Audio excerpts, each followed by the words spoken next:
Selamat pagi Mas Pagi, Elvan. Alfa. Selamat pagi Mas Ita, Mas Safira.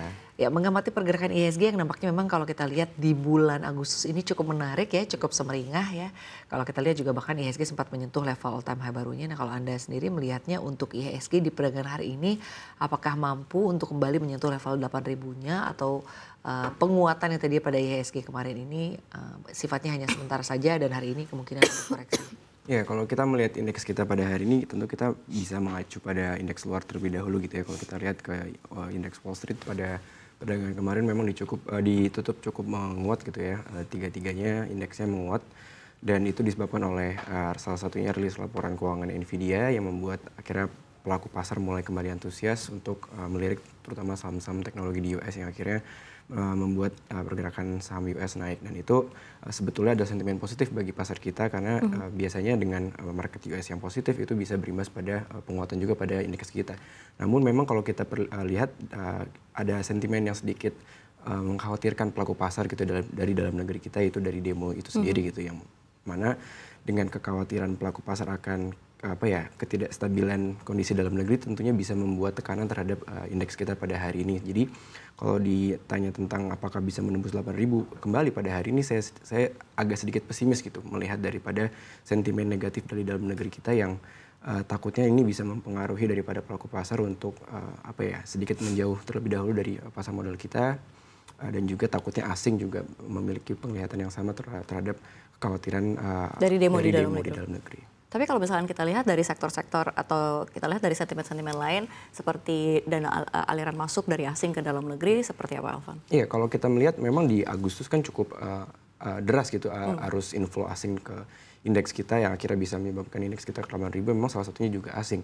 Namun dalam beberapa hari ini, 2 hari tepatnya dari perdagangan Kamis dan juga Rabu, asing ini sudah mulai terlihat melakukan aksi jual gitu ya. Net sell lagi, dan itu sebetulnya wajar karena indeks kita sudah cukup tinggi, mungkin ya tentunya melakukan aksi profit taking itu kan sangat wajar. Jadi saya melihat aksi keluar asing dalam 2 hari belakang ini ya salah satunya aksi profit taking, cuman yang dikhawatirkan takutnya ada juga itu tadi isu daripada demo dan juga ketidakstabilan yang ada di dalam negeri bisa mengkhawatirkan pelaku pasar termasuk investor luar.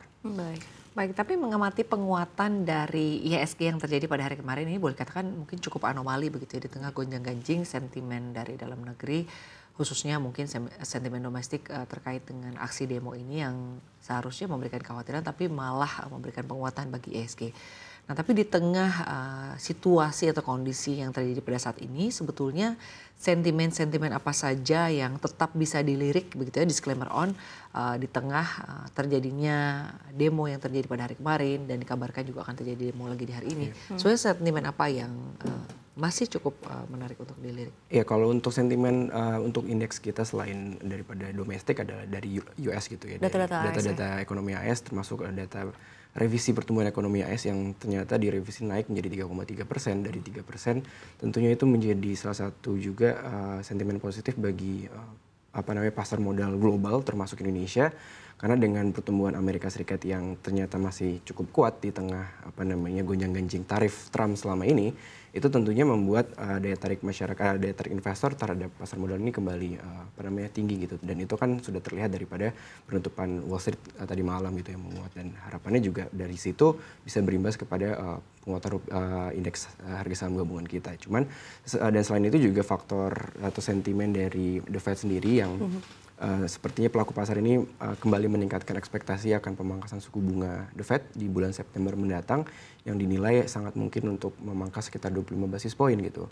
Melihat daripada kondisi inflasi yang sudah terjaga, kemudian yang perlu dikhawatirkan adalah dari sisi ketenaga kerjaan US yang angkanya turun, itu diharapkan mampu serta hasil ini juga ya simposium di pekan lalu ya yang Jerome Powell ini membuat sinyal dovish terhadap suku bunganya sehingga membuka peluang penurunan suku bunga di September ini semakin kuat, dan itu akan berdampak positif bagi pasar keuangan global termasuk indeks kita. Oke, tapi kalau menurut analisa Anda begitu ya, Elvan, arah The Fed ini akan kemana? Apakah memang akan dovish atau hawkish atau seperti apa? Dan dampaknya ke pasar dalam negeri apa? Iya, kalau saya melihat sepertinya The Fed akan sedikit membuka pintu pemangkasan gitu ya di bulan September akan dilonggarkan mulai September nanti. Saya sedikit optimis akan hal itu.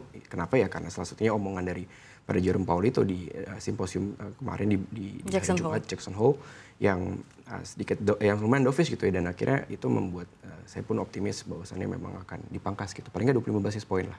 Paling tidak 25 basis point. Iya. Ada ruang lagi untuk Bank Indonesia untuk memangkas suku bunga? Kalau untuk Bank Indonesia tentunya kalau saya lihat masih dari omongannya Gubernur BI gitu ya, masih membuka peluang tersebut gitu untuk pemangkasan suku bunga BI. Cuman saya merasa sebetulnya sudah tidak begitu ada urgensi yang mendesak BI untuk kembali melakukan pemangkasan suku bunga, atau artinya menjadi makin agresif gitu ya dalam memangkas suku bunga.